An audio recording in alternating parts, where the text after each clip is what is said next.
Hello friends, today we are going to discuss about the antidiarrheal drugs. So today we will discuss that antidiarrheal drugs क्या हैं, हम इनमें कौन कौन से ड्रग्स को यूज़ कर सकते हैं, अगर इन्फेक्शन है तो हम कौन से ड्रग्स यूज़ करेंगे, और अगर बिना इन्फेक्शन के डायरिया है तो हम कौन से ड्रग्स को यूज़ करेंगे, ये सब आज हम इस वीडियो में जानने वाले हैं।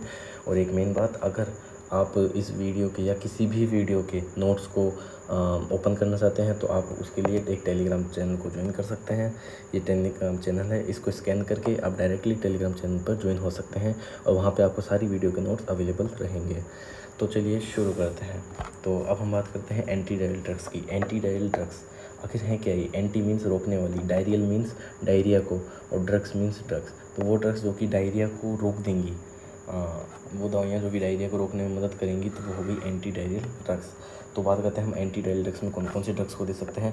नंबर 1 की अगर हम बात करें तो यहाँ पे हमारे पास हो जाता है ORS। बात आती है ORS क्या होता है। ORS होता है oral rehydration salt, oral rehydration salt.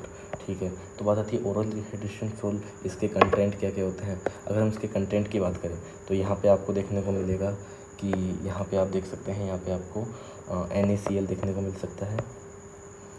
NaCl इसका कंटेंट है, और पोटेशियम क्लोराइड इसका कंटेंट है, और सोडियम सिट्रेट, ट्राइसोडियम सिट्रेट इसका जो है तीसरा कंपोनेंट है। और चौथा कंपोनेंट की अगर हम बात करें तो ग्लूकोज जो है वो इसका फोर्थ कंपोनेंट हो जाता है। तो ठीक है, आगे हम देखना चाहते हैं कि बात आती है ORS को हम यूज़ कैसे करेंगे, या इनके यूजेस क्या क्या हैं। या अगर हम बात करें कि मोस्टली जो डायरिया होते हैं, देखिए गाइस, जो मोस्टली डायरिया होते हैं 90% जो डायरिया हैं वो होते हैं आपके रोटा वायरस के कारण, यानी कि वायरस के इन्फेक्शन के कारण होते हैं। जो 90% जो वायरस होते हैं, जो 90% केसेस होते हैं डायरिया के, वो वायरस के इन्फेक्शन के कारण होते हैं। बात आती है किस वायरस का इन्फेक्शन, तो ये होता है रोटा वायरस का इन्फेक्शन। और ये जो रोटा वायरस का इन्फेक्शन है ये एक सेल्फ लिमिटिंग होता है। सेल्फ लिमिटिंग का मतलब है कि ये डायरिया अपने आप ठीक हो जाते हैं, बस हमें नो नीड टू मेडिकेशन, हमें इनको मेडिटेशन मेडिसिन देने की ज़रूरत नहीं है। ऑटोमेटिकली ये जो है रिकवर हो सकते हैं। बस हमें करना है तो क्या करना है, हमको जो डायरिया के कारण डिहाइड्रेशन हुआ है उसे हमको ठीक करना है। कैसे हम डायरिया के कारण रिहाइड्रेशन को ठीक कर सकते हैं? By giving oral rehydration salt. So by giving oral rehydration salt, ORS दे करके हम जो है पेशेंट की डायरिया के कारण जो डिहाइड्रेशन हुआ है उसको दे सकते हैं। और उसको देने से क्या होगा कि जो पेशेंट है उसके जो स्टूल से वाटर का लॉस हुआ है, तो ये सब जो है ओरल रिहाइड्रेशन सॉल्ट में आपको मौजूद मिलेंगे। वो ये सब जो है आपके हेल्प करेंगे ताकि डिहाइड्रेशन को वापस रीस्टेब्लिश किया जा सके। अगेन बात करते हैं हम जो दूसरी चीज़ कर सकते हैं वो क्या कर सकते हैं। Second thing which we can do that, for example अगर किसी पेशेंट को इन्फेक्शन है एंटी माइक्रोबियल्स का, फॉर एग्ज़ाम्पल अगर किसी को एंटी माइक्रोबियल का इन्फेक्शन है, एंटी माइक्रोबियल इन्फेक्शन, तो उस कंडीशन में अगर किसी को डायरिया है तो हम कैसे पहचानेंगे, या हम उनमें कौन कौन सी दवाई देना चाहेंगे। तो हम जो है 2 दवाई देते हैं, 2 ड्रग्स हैं जिनको हम यूज़ करते हैं। नाम क्या क्या उनका नाम है मेट्रोनिडाज़ोल। एक तो है मेट्रोनिडाज़ोल और दूसरी का नाम है सिप्रोफ्लोक्सासिन। अगर हम बात करें मेट्रोनिडाज़ोल की, तो मेट्रोनिडाज़ोल को हम यूज़ करते हैं एमीबिक इन्फेक्शन में। मेट्रोनिडाज़ोल को हम कहाँ यूज़ करेंगे? मेट्रोनिडाज़ोल को हम यूज़ करेंगे एमीबिक इन्फेक्शन में। ठीक है, इसे हम यूज़ करेंगे एमीबिक इन्फेक्शन में, हम इसे यूज़ करेंगे। और जो सिप्रोफ्लोक्सासिन है हम इसको किस में यूज़ करेंगे? सिप्रोफ्लोक्सासिन को हम बैक्टीरियल इन्फेक्शन में यूज़ करेंगे। बात आती है हमें पता कैसे चलेगा कि पेशेंट को एमीबिक इन्फेक्शन है या फिर पेशेंट को बैक्टीरियल इन्फेक्शन है। तो इसका बहुत ही सीधा सा फंडा है इसको आइडेंटिफाई करने का। कैसे हम आइडेंटिफाई करेंगे? हम इसको आइडेंटिफाई कर सकते हैं कि अगर पेशेंट को डायरिया है विदाउट फीवर, अगर पेशेंट को डायरिया है विद आउट फीवर। अगर पेशेंट को बिना फीवर, मतलब पेशेंट को ओनली डायरिया है, फीवर नहीं है, तो हम समझ जाएंगे कि इस पेशेंट को जो है अमीबिक डायरिया है और हम उस कंडीशन में मेट्रोनिडाज़ोल देंगे। लेकिन अगर पेशेंट को डायरिया है बट विद फीवर, अगर पेशेंट को डायरिया है फीवर के साथ में, तो उस कंडीशन में समझ जाएंगे कि पेशेंट जो है उसको बैक्टीरियल इन्फेक्शन है और उस कंडीशन में हम सिप्रोफ्लॉक्सासिन देंगे। ठीक है। So now third group of drugs which we can use in case of diarrhoea, so that is non infective diarrhoea.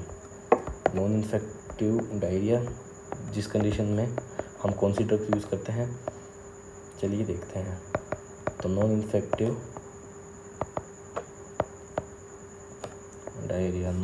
Diarrhoea की अगर हम बात करें तो यहाँ पे जो ड्रग्स यूज़ होती हैं उनका नाम है ओपियोइड्स, OPOIDS, ओपियोइड्स। ओपियोइड्स में जो हमारे पास जो ड्रग है उनका नाम क्या है, एक तो हमारे पास है लोपरामाइड, आपने बहुत लोगों के पास देखा होगा लोपरामाइड जो है नॉर्मली लोगों के घरों में रहती है, लोपरामाइड। और नंबर 2 जो ड्रग है उसका नाम है डाइफिनॉक्सीलेट।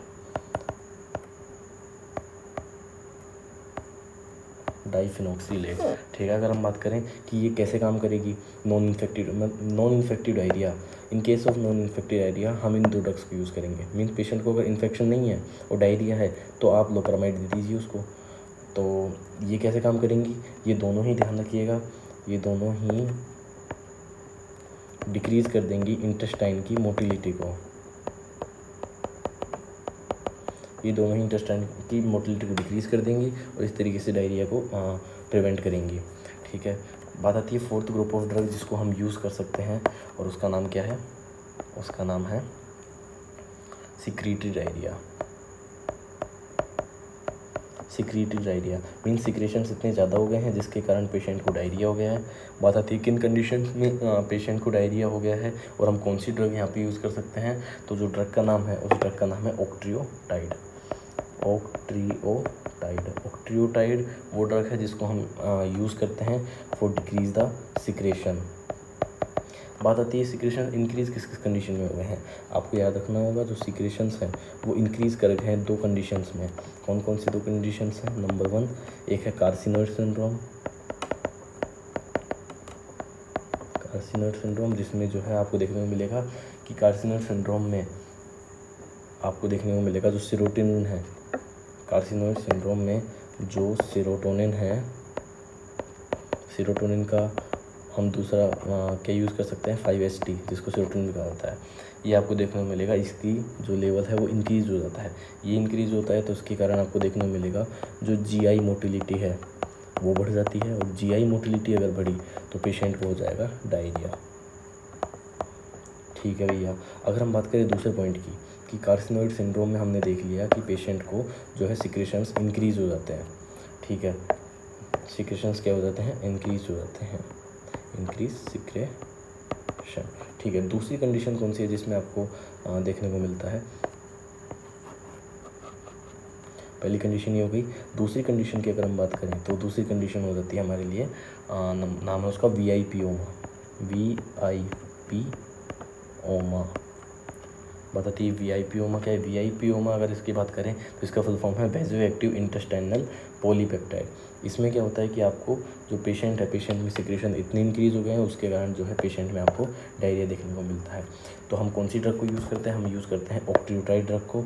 ये ऑक्ट्रियोटाइड पेशेंट में सिक्रेशन को डिक्रीज़ करके अपना एक्शन करेगी और डायरिया को ठीक कर देगी। Number 5th group of drug जो कि हम यूज़ कर सकते हैं, नाम क्या है उसका, नाम है उसका रेसिकाडोट्रिल।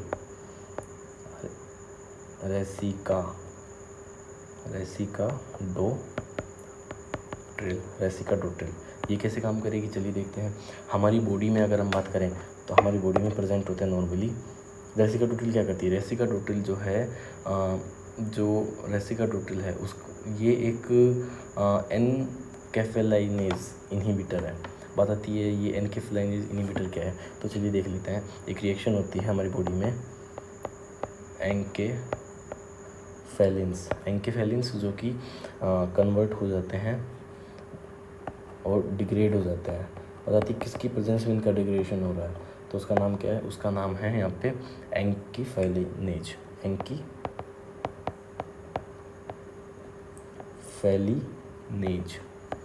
एंकीफेलिनेज। एंकीफेलिनेज की प्रेजेंस में आपको देखने को मिलेगा कि जो एंकीफेलिन्स हैं उनका डिग्रेडेशन हो जाता है। ठीक है, अब अगर हम देखें कि जो अगर हम एंकीफेलिनेज को इनहिबिट कर दें किसी तरह से, अगर हम एंकीफेलिनेज को इनहिबिट कर दें किसी तरीके से, तो उसके कारण क्या होगा, जो एंकीफेलिन्स है, इसके कारण क्या होगा, जो एंकीफेलिन्स हैं उसका लेवल जो होगा इंक्रीज हो जाएगा। इनहिबिट कर दे तो उसके कारण जो एंकेफेलिन्स हैं उनका लेवल इंक्रीज हो जाएगा। और अगर एंकेफेलिन्स इंक्रीज हो गए, तो यही तो हम चाहते हैं, एंकेफेलिन्स अगर इंक्रीज हो गए तो ये क्या करेंगे, ये आपके सिक्रेशंस को कम कर देंगे। और सिक्रेशन अगर कम हो गए तो जो डायरिया है वो ठीक हो जाएगा, और यही तो हम चाहते हैं। तो हम क्या जानेंगे, हमने जाना कि जो रेसिकाडोट्रिल है, ये दवाई का नाम है, ड्रग है। ये क्या करती है, ये जो रेसिकाडोट्रिल है, रेसिकाडोट्रिल एक एंकेफेलिनेज, एक इनहिबिटर की तरह काम करती है, जिसके कारण एंकेफेलिन्स का लेवल बढ़ने लगेगा, सिक्रेशंस क्या होंगे, कम होंगे, और उसके कारण जो है डायरिया ठीक हो जाएगा। ठीक है, अब हम देखते हैं एक बिल्कुल ही इसी का छोटा सा नया टॉपिक, एक जो कि इसी का पार्ट हो जाता है डायरिया का ही, और उसका नाम आ जाता है इन्फ्लामेटरी बाउल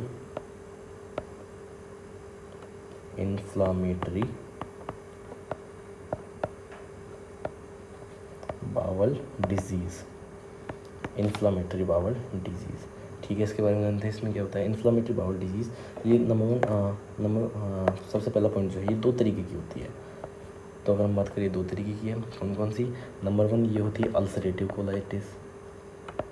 आपको दोनों के बीच डिफ्रेंशिएट करना आना चाहिए, अल्सरेटिव कोलाइटिस। और नंबर 2 जो होती है ये, वो होती है आपकी उसको बोलते हैं Crohn's disease, CHRONS, Crohn's disease.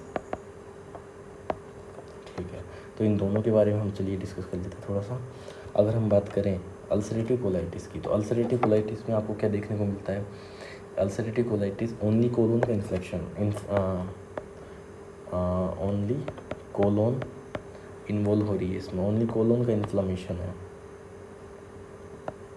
लेकिन अगर हम बात करें क्रोनिक कोलाइटिस, इसमें पूरी की पूरी जो गट ट्यूब है, या मैं कहूँ पूरी की पूरी जो गट ट्यूब है, जो कि ईसोफेगस से एनस तक है, होल गट ट्यूब, जो कि फ्रॉम ईसोफेगस टू एनस, वो क्या कही है, इन्वॉल्व हो गई है और उसकी इन्फ्लामेशन हो गई है। अब हम बात करते हैं कि अल्सरेटिव कोलाइटिस, इसमें हमारे पास कौन कौन सी ग्रुप ऑफ ड्रग्स हैं। अल्सरेटिव कोलाइटिस में अगर हम बात करें तो हमारे पास जो ग्रुप ऑफ ड्रग्स हैं उनके नाम क्या क्या हैं, उनके नाम है नंबर 1 सल्फासेलाजीन,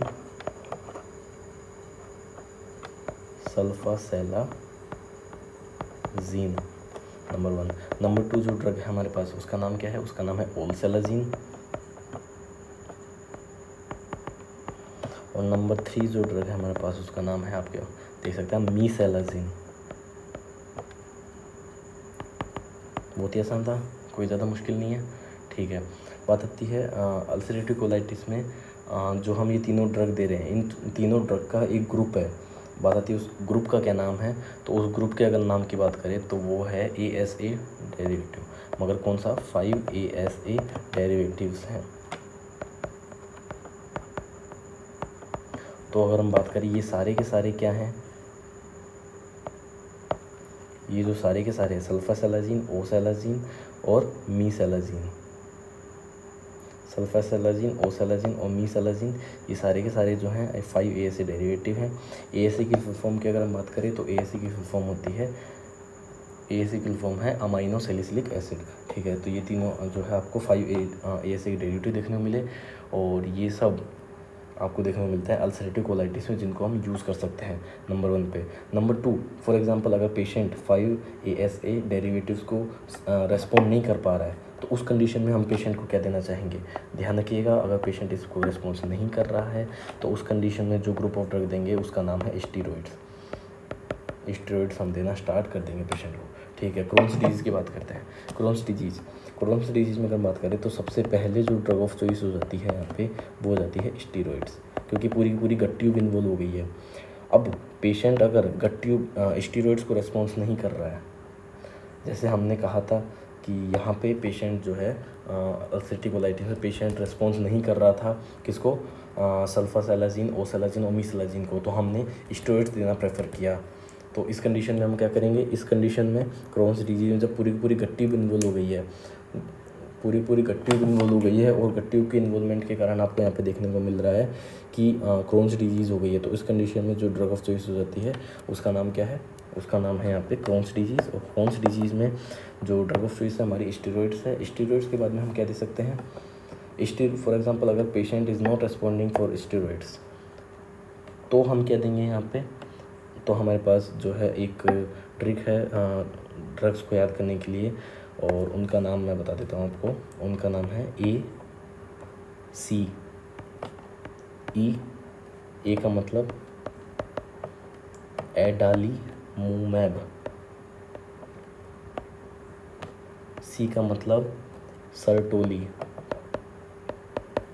सर्टोलीजूमैब, ठीक है। ई का मतलब क्या हुआ यहाँ पे, ई का मतलब हुआ यहाँ पे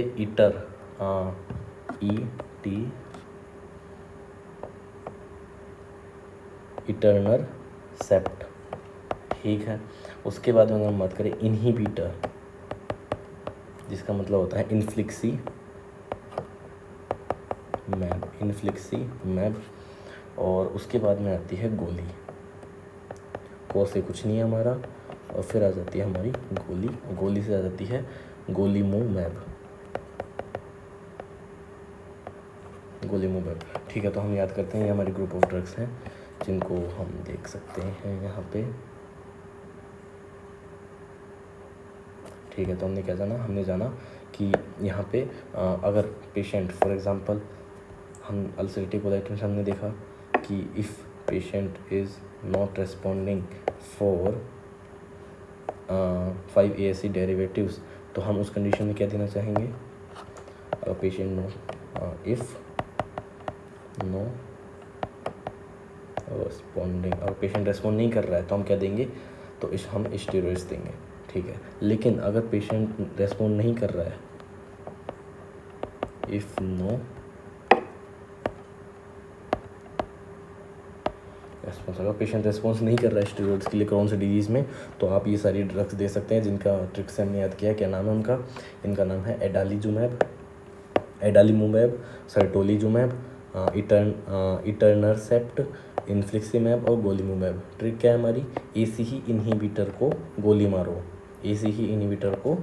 मारो, तो क्या हो गया, एडालीमूमैब, सर्टोलीजूमैब, इटर्नरसेप्ट, इन्फ्लिक्सीमैब और गोलीमूमैब। So these all about the antidiarrheal drugs.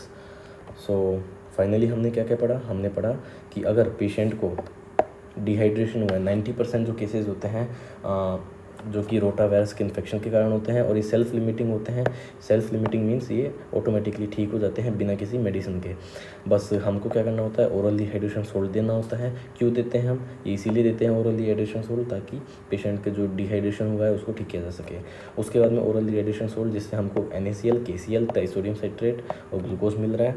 उसके बाद में अगर पेशेंट को इन्फेक्शन है तो हम एंटी माइक्रोबियल्स देंगे। फॉर एग्जांपल अमीबा का इन्फेक्शन है तो मेट्रोनिडाजोल देंगे, बैक्टीरियल इन्फेक्शन है तो सिप्रोफ्लोक्सासिन देंगे।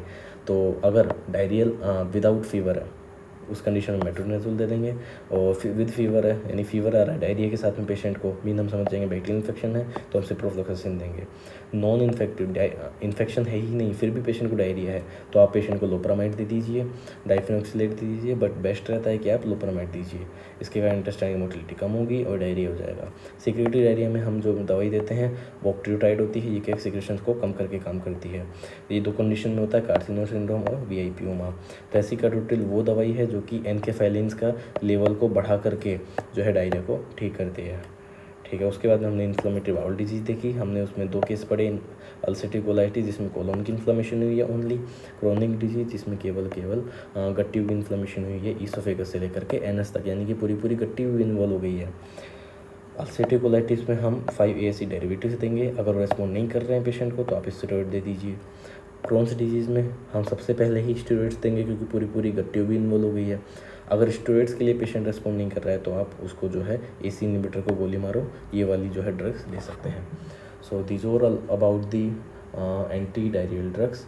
अगर आपको इस वीडियो से कुछ इन्फॉर्मेटिव सीखने को मिला तो इस वीडियो को अपने दोस्तों के साथ लाइक और शेयर ज़रूर कीजिएगा।